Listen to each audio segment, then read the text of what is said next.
A very good afternoon to you. I hope that it's been a good weekend and that you're ready to kick off our second week of virtual education as we start week 12 of the semester, which is hard to believe, thinking about being 3 months almost removed from Christmas break. We're going to go ahead and wrap up our conversation about Russia likely on Wednesday. We'll split Wednesday and then we'll step into World War II. But we're going to talk a little bit more about how the Soviet Union establishes itself there in Russia. The first thing I'd like you to do is to go ahead and take out or open up a new note and tell me a little bit about the end of the Tsar's life, the conditions that faced he and his family, and then ultimately what led to their demise.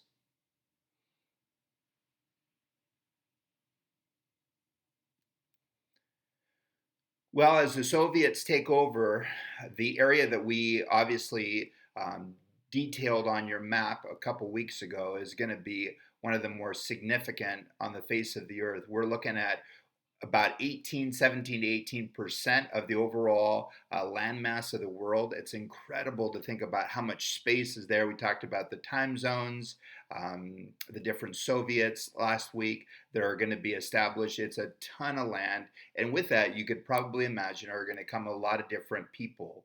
Within that, there's going to be 50 different nationalities represented at the time that the Soviets are taken over. And even within that, you're going to find over 100 different languages and dialects that are going to be spoken.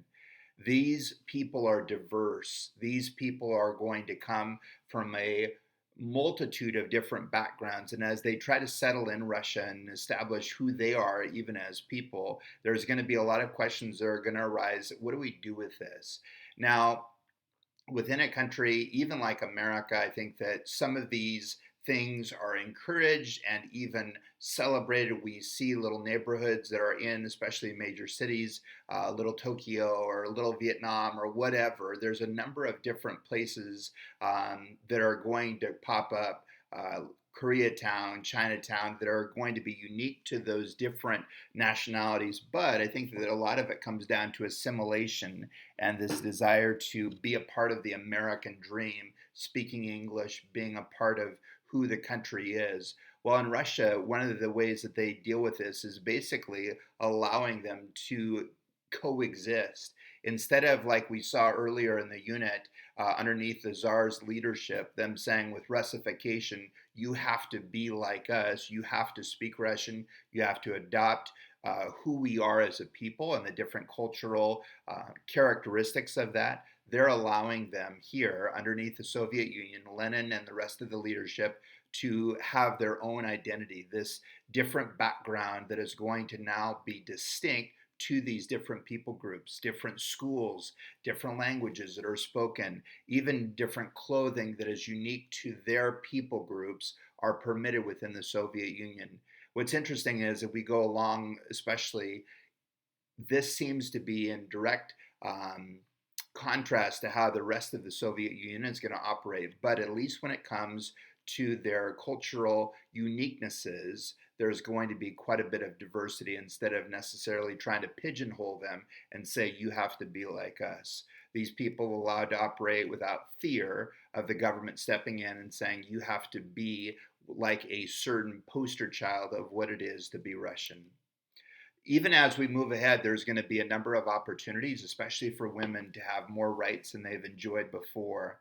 This is going to be extended even to the rest of the people, and then we'll talk about women specifically. These people are called toilers, not toileters. They're not having to do with toilets, but toil, which is to work hard. Some of you guys, your families have encouraged that work ethic in you, and you've kind of understood what it is to go out and mow the yard, to do work even around your house or even other projects. Others of you maybe haven't had to work quite as hard up to this point, but in terms of hard work, these people are called toilers. But there's also going to be an extension, a desire to see the limitations that have been placed on gender removed. It isn't that they're choosing what gender they are, but they're able to have a number of new doors open to them based on the fact that now these walls that have been placed up to this point of what men are able to do and what women are able to do is going to now be diminished. The women are going to have a number of new rights that are given to them. The first is going to be an opportunity to vote.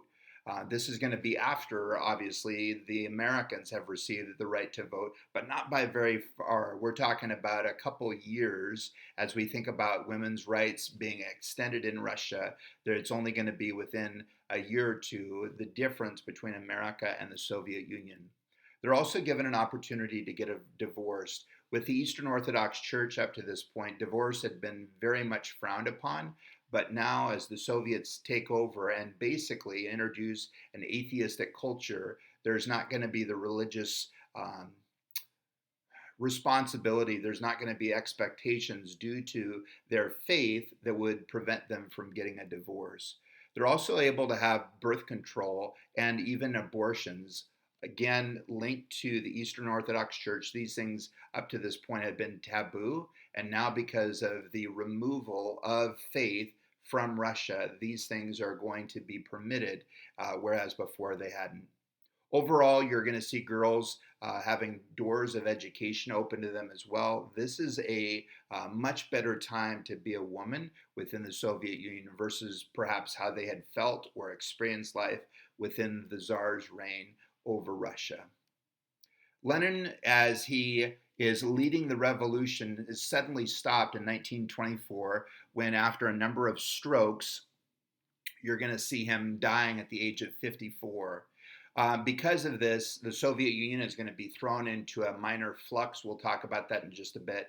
But they're considering what to do with their leader. This is a man they revere, they hold up in the highest esteem, and they want to honor him in a very unique way. And so, what they're going to do is they're going to embalm his body. You can see it on the right and on the left. They remove all the major, and I think perhaps you guys talked about this in elementary school within the Egyptian time period, what it was to embalm. They essentially take out the major organs and they pump preservative fluid into one's body so that, especially if you're going to have a viewing of a body, that's going to be perhaps how they looked in life. But the crazy thing about Russia is that they continue to do this. It's about once every year and a half. It doesn't get to 2 years, I don't believe, but they will take his body out of this mausoleum, this tomb, and basically go through the whole process again. They'll wash his body, they'll pump in more fluid. So, what you see if you were to go to Russia today is somebody that looks probably a little bit waxy, but it's not like what you would find if this wasn't done. We're looking here at almost 100 years, and thinking about somebody being preserved for almost 100 years is a little bit creepy, but they're going to preserve the leader's body in this way so that if you were to go to not Leningrad, today that's going to be St. Petersburg. They switched the name after his passing to Leningrad, but you would be able to still see this tomb of Lenin's. A little bit eerie, but that's what Russia's decided to do. There's been quite a bit of debate on whether they should keep this going or not, but at least for now, you can go see his body still laying entombed there within St. Petersburg, what had been before Leningrad, and before that was Petrograd, but we're going to see his body still being there. Now, after his death, like I said, there's going to be this uncertainty who's in charge. There are two main figures that are going to step up. There's going to be on the one side the leader of the Red Army, a guy by the name of Leon Trotsky, and on the other side is going to be a man that I think you could probably guess is going to win, a guy by the name of Joseph Stalin, who had been one of Lenin's main lieutenants even as the revolution was continuing. There's going to be a lot of effort. Stalin is a master at being able to manipulate situations, to be able to get people on his side. And by the time the election happens to choose who's going to be the next in line, Stalin has most of the vote. In fact, 95% of the people are going to vote for him. And with that, obviously, you've heard this phrase before, to the victor goes the spoils. Well, unfortunately for Trotsky in this case, what it meant to lose was going to be his exile to Siberia. Finally, after a point, you're going to see him being exiled even out of the Soviet Union. They say you can't live in the USSR anymore, you have to leave. And so Trotsky is a man without a country. He doesn't have a place to live. He proceeds to go across Europe for some years, until he finally moves to Mexico. He lives in Mexico for a time, and while there, he writes against Stalin. He writes essays basically detailing what a terrible guy Stalin is. And from that, you're going to see perhaps there's a lot of intrigue that is going to be surrounding his death. But finally, in 1940, 13 years after being kicked out of the USSR, of the leadership there, you're going to see him being murdered. A lot of people say that Stalin had a direct hand in this, that he sent people to Mexico to silence Trotsky once and for all. Other people say it might have been vigilantes within Mexico. We'll probably never know, but at the same time, you're going to see this now leading to the end of Trotsky. There he is on the left, seeing the finish line for him. As Stalin takes over as the main leader within the Soviet Union, you're going to see him launching what he called a 5-year plan, where his goal was to get them within 5 years. He wanted to see this now being an established dominance within the Soviet Union. And so he lays out his first 5-year plan. These are economic goals, these are industrial goals, things that he wants to now see come to fruition within that 5-year block. The group that's going to help these things come together is a group called the Gosplan. You're able to see the building in the bottom there where they're going to meet. And as they come together, these people, this group, this coalition is going to decide how much of every single item would be produced. So again, how many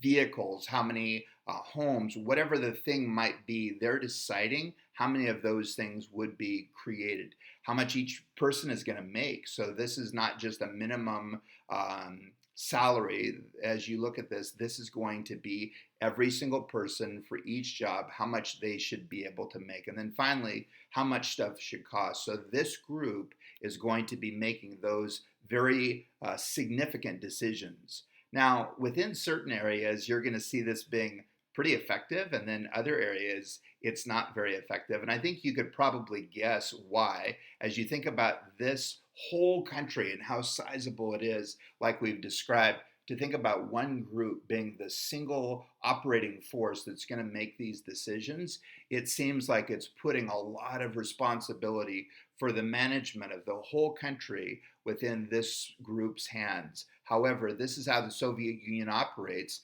They're the ones that are going to be deciding all of these factors for the whole country. So as you think about that, a lot of responsibility within a small number of hands. It's going to be a big deal, and I think will bring about some challenges for the Soviet Union. As part of the 5-year plan, you're going to see Stalin setting up what he called collectivized farms. Within these huge chunks of land, some of them over 1,000 acres, as you look at this, they're going to put all of the land and the animals that lived on that land, they're going to gather them together. These are going to be these huge parcels.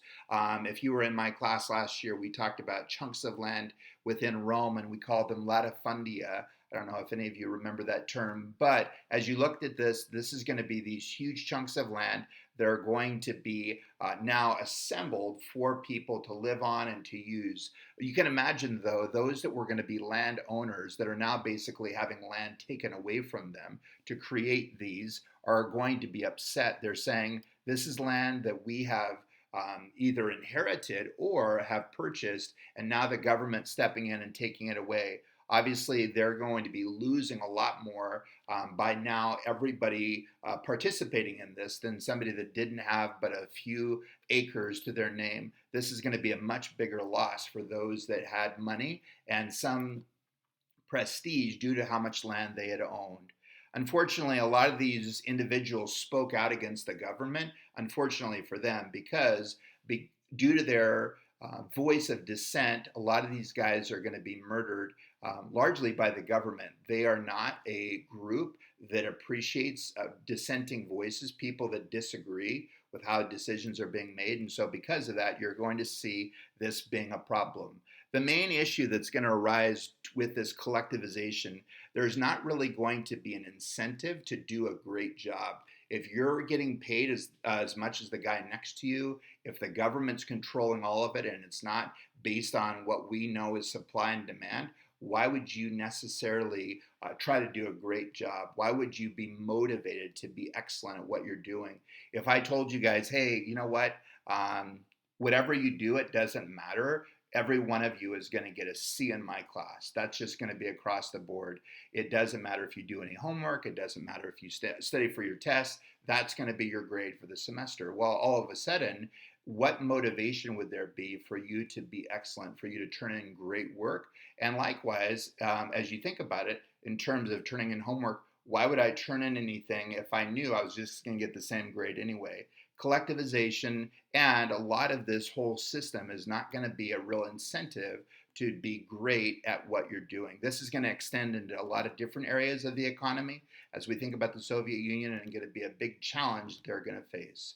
Well, we'll talk a little bit more about how these things are going to play out within the Soviet Union when we come back.